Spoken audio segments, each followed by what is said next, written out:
tungkol sa isang pamilyang humihingi ng tulong para sa may mga nasawi nilang kapamilya. All right, maraming salamat. I'll reserve my next question later on sa Sa, second round. salamat din. Senator Cayetano. Thank you, Mr. Chairman. Before I ask Pagcor, 2 or 3 points lang.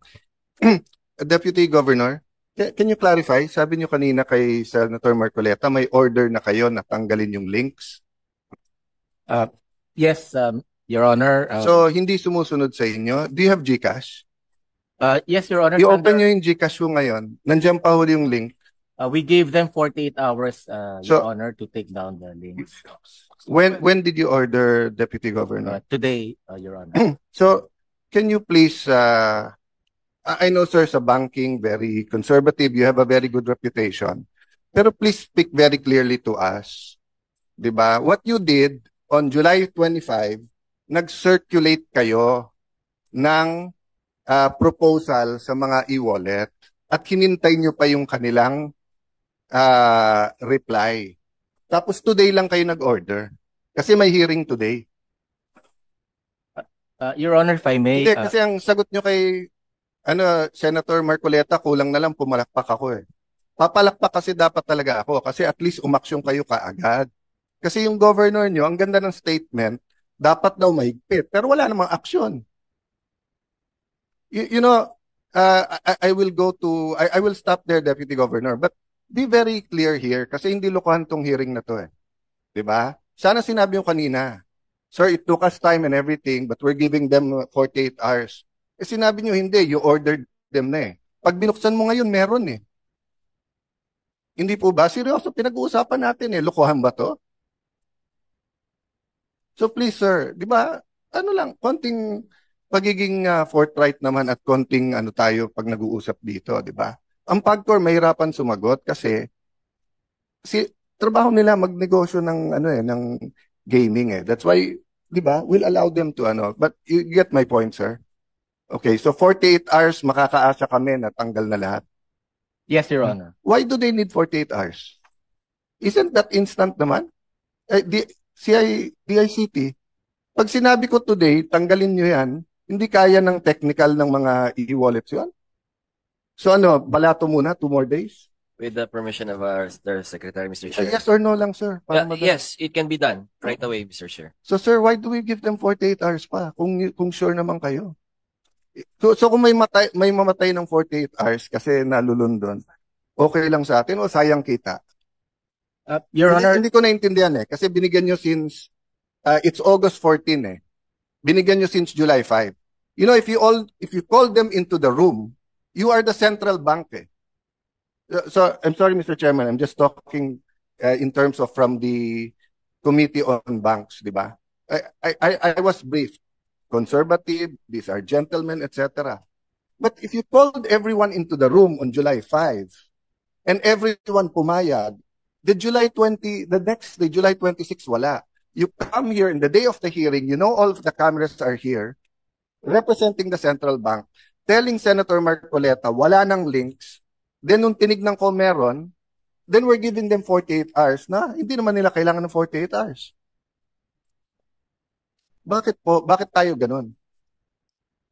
Your Honor, we gave them sufficient time for all of them to... Sir, the ICT just said now, they can do it instantly. Wala kayong technical people sa central bank? Kayo nagre-regulate ng e-wallets eh. Or sayang yung kita nung 2 days? Your Honor, it's because of that reason to give them time to take them down, lahat sila, and also to give adequate or prompt information to the public. So for Sir, number 1, July 25 pa yung memo nyo. At pumayag sila. So alam na nila, so naghahanda na sila. Oh, number 2, the public, sila nga ang biktima eh. Sila ang biktima. Why do they need to notice na kung gusto nilang sugal, they can do it otherwise, but they do not go to the link. Anyway, I'm taking up too much time, but sir, please, you know, I look forward to working with you. I'm sorry, ikaw yung nandito in the central bank, pero central bank is one of the most respected institution na may political will dito. Ang monetary board is independent. So, pag sinabi yung decisive yung action, decisive tayo. Yeah. Sir, may I move to PAGCOR? First of all, may I start by thanking you na meron know your customer. Senator Cayetano, babalikan ko lang po si BSP. Kailan mo magtatapos itong 48 hours? It starts from today. Kailangan po matatapos. Anong araw po yan? That's 2 days sa Saturday, Your Honor. Sa Saturday. So sa Saturday, in-expect natin na committee na ito na wala ng games yan sa e-wallet na yan. By end of Saturday. Sa Saturday. Opo. Anong oras po sa Saturday? Umaga, tanghali, gabi? 48 hours po, so we give them until the end of Saturday to remove. End of the Saturday. So ibig sabihin, sige, pagbibigyan kita, Sunday morning, hindi ko na makita yung games sa mga e-wallets. Opo, wala na po. Pag may nakikita po ako, i-contempt kita. Pwede po. Para malinaw po tayo, hindi yung, sabi nga ni Senator Cayetano, wag mo ninyo biro-biruin na komite na ito. We have a problem. We have a crisis. Hindi po ito basta-basta. We are facing crisis, Mr. BSP, sir. And when you say, Saturday po, huling oras na Saturday, sige, pagbibigyan kita hanggang Sunday. Pag Sunday morning, meron pa pong mga games sa mga e-wallet, sir. Iko-contempt ka namin. Yes, Your Honor. And we'll also take, we will sanction also the concerned BSP. Mr. Chairman, if I may, Mr. Chairman, if I may, just very short, Mr. Chairman. Right. Thank you, Mr. Chairman. I would respectfully object, Mr. Chairman, to that statements made by Central Bank in saying that they need time 48 hours to take it down, while we heard from ASEC Paraiso a while ago that they can do it right away. I just don't get it, Mr. Chairman. Forgive me, Your Honors, my dear colleagues. It is not acceptable yung answer bakit kailangan ng 48 hours. We wanted to protect the public eh. Namamatay na nga yung mga tao eh. Numbers don't lie. These facts, these reports, ang dami pang hindi nare-report, Mr. Chairman.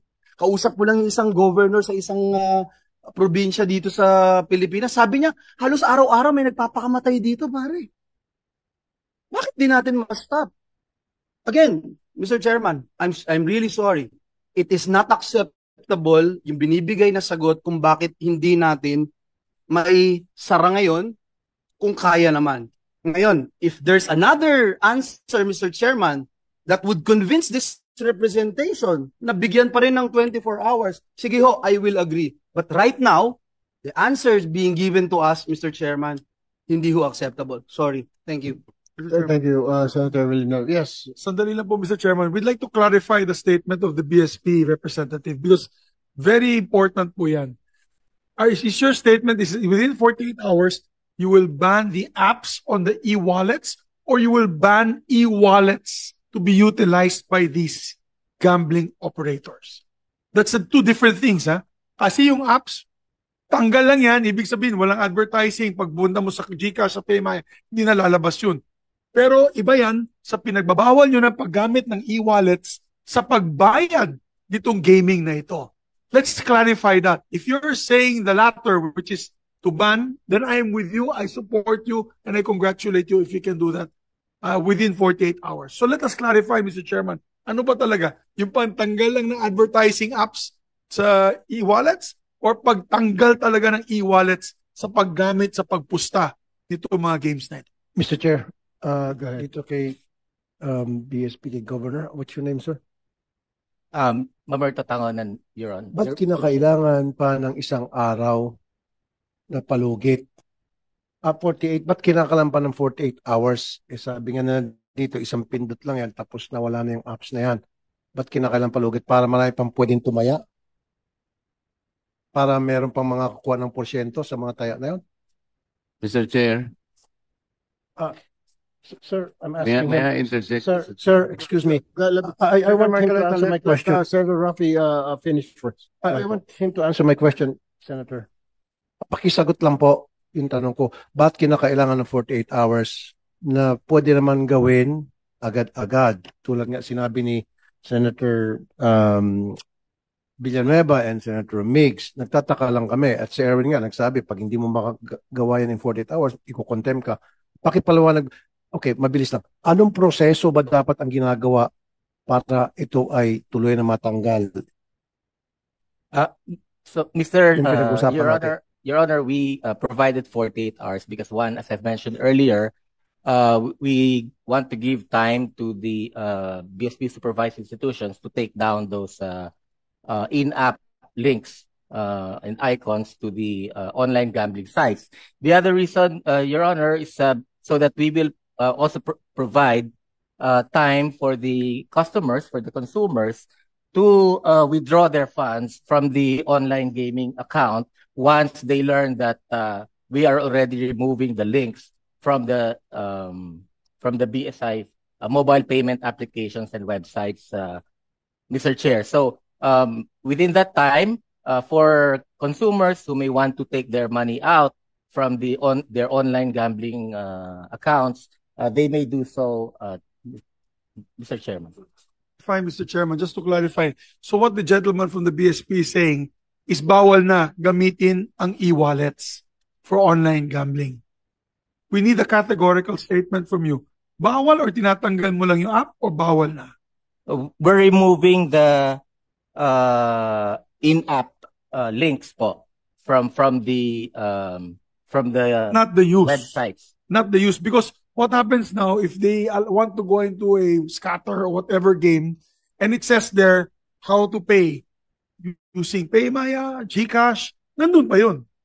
So are you telling us you're just taking out the app but you're not taking out the use, being able to use that app, wallet to pay the account? Yan ang importante, sir, Mr. Chairman. Mahalaga yun, malaman ng taong bayan. So what is your answer before I will just ask my colleagues? This is very important. Are we going to ban now the e-wallets from being utilized for online gambling payments?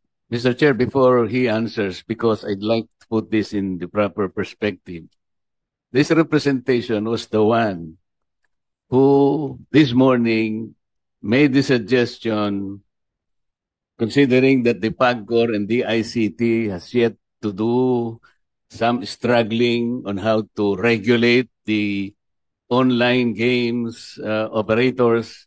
Ang sabi ko nga, maybe BSP should issue a suspension order to all wallet platforms like PayMaya, GCash, etc., to suspend their links to all online gambling operations. Yun po yun eh. Hindi ko alam na bakit sila po yung parang nagigisa ngayon samantalang they're only I think they have only a very limited participation.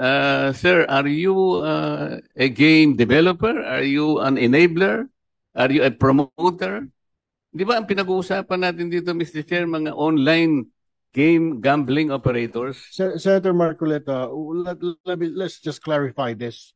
Kasi sila yung nagbigay ng pahintulot o lisensya sa mga e-wallets. Pero kasama po ba sa paglilisensya ninyo na pumasok sila sa sugalan, BSP Governor, sir? Did you allow them? I mean, meron po ba kayong go signal to include online gambling sa e-wallets? Did you do that? Kasi alam ko po, e-wallet para padala ng pera, di po ba? Bakit po pumayag kayo? I mean, this has been going on for several years now. Mr. Chair, we allowed them to send funds or to remit funds to legal and Ano po, bilisan na po natin. Pinayagan nyo ba sila na maglagay ng gambling? Pinayagan po ninyo? Given Yes or no, sir? Yes or no? Did you? Yes. Did you not? Para malinaw po tayo. May katanungan po Senator Marcoleta. Magtatanong po Senator Cayetano, di pa po kami tapos sa PAGCOR. Just answer yes or no. Pinayagan nyo ba? Sandali po, hindi pa nasasagot muna yung tanong ko eh. Kayo muna magot sa tanong ko. Kayo po ba ay game developer? Kayo enabler, promoter, and marketer ng online games? Kasi hindi po. Mr. Chair, parang sila ngayon ang nagigisa eh.